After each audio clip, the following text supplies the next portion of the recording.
మీ గురువు గారు వర్మ గారు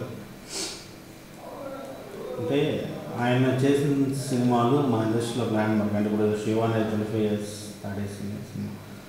సో అంటే ఒక ఆ రేంజ్ దర్శకుడు ఇప్పుడు తీస్తున్న సినిమాలకి ఏమైనా అంటే మీరు దాన్ని ఏమైనా ఎలా చెప్తారు? అంటే ఇప్పుడు ఫస్ట్ ఆఫ్ ఆల్ దీన్ని జడ్జ్ చేయాల్సింది ఎవరు? నాడు వర్మ కథ పబ్లిక్ అంటే శివకు ముందు శివాలాంటి సినిమా ఉందా? తీసింది ఎవరు? రాము గారి. పబ్లిక్ చెప్తుంది ఇలా.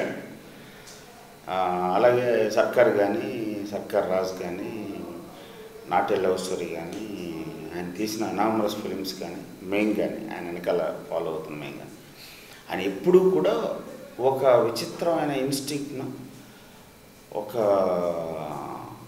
అన్ఎక్స్ప్లోర్డ్ ఏరియాలోకి వెళ్ళటానికి ట్రై చేశారు ఎప్పుడైనా సరే. మొన్నటి వరకు మాఫియాకి వెళ్ళారు. బాంబే మాఫియా గురించి ఎవరూ చెప్పలేదు అసలు. కొంతకాలం క్షుద్ర శక్తులు, దయ్యాలు దాట్ల మీదకి వెళ్ళారు. ఆ దాట్ల గురించి కూడా ఎవరు ఎప్పుడు చెప్పలేదు. సినిమా బ్యాక్డ్రాప్లో రంగీలా తీశాడు, అది కూడా ఎప్పుడు చెప్పలేదు. అలాగే ఇప్పుడు ఇంకొక జానర్లోకి వెళ్తున్నారు ఆయన. ఇది పబ్లిక్గా మన ప్రోగ్రామ్డ్ థింకింగ్ చిన్నప్పటి నుంచి మనకు అందరూ చెప్పింది ఇది మంచిది, ఇది చెడ్డది అనేది మన ఫిక్సేషన్లో ఉండి దాన్ని మాట్లాడుతున్నాడు ఎవడైనా సరే పాపని దాన్ని చేస్తున్నాడు, రామగారు ఇది చేస్తున్నారు అని మనం గుండెలు బాధేసుకుంటాం.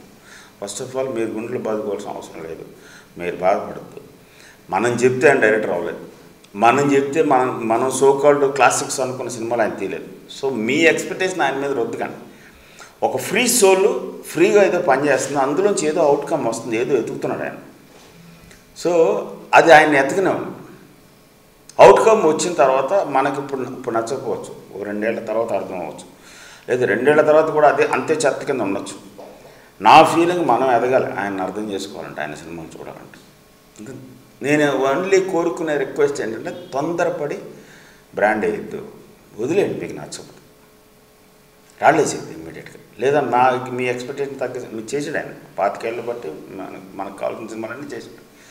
వాళ్ళు ఆయనకి ఏదో కావాలనుకుని చేస్తున్నాడు. ఇప్పుడు ఆయన అలాంటి చెయ్యాలనుకుంటే పర్సనల్ లైఫ్లో చాలా చేయగలడు, కానీ సినిమాలుగా చేస్తున్నాడు. ఆ సినిమాలు ఏదో చెప్తున్నాడు. నాకైతే ప్రతి సినిమాలో కూడా ఒకటి అందుతూ ఉంటుంది, అమ్మ భలే పాయింట్ చెప్పాడు అనుకుంటున్నాను.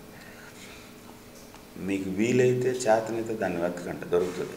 లేదంటే ఆయన మానాన్ని ఆయన బతుకున్నాడు, ఆయన మానాన్ని ఆయన సినిమాలు తీసుకునేవాడు. మిమ్మల్ని బలవంతం పెట్టట్లేదు కదా, మీరు చూడొద్దు. టికెట్లు కొనుక్కుని మీరు బలవంతంగా సినిమా థియేటర్కి వెళ్ళి చూడొద్దు దయచేసి. ఆ మాట ఆయన కూడా చెప్తున్నాడు. నచ్చితేనే రండి, నచ్చుద్దనుకుంటేనే రండి. నీకే నచ్చకపోతే నిర్మమాటంగా 2సారి చూడదు సినిమా, వెళ్ళిపోండి. ఊరికి కూర్చొని రాలేదు దయచేసి.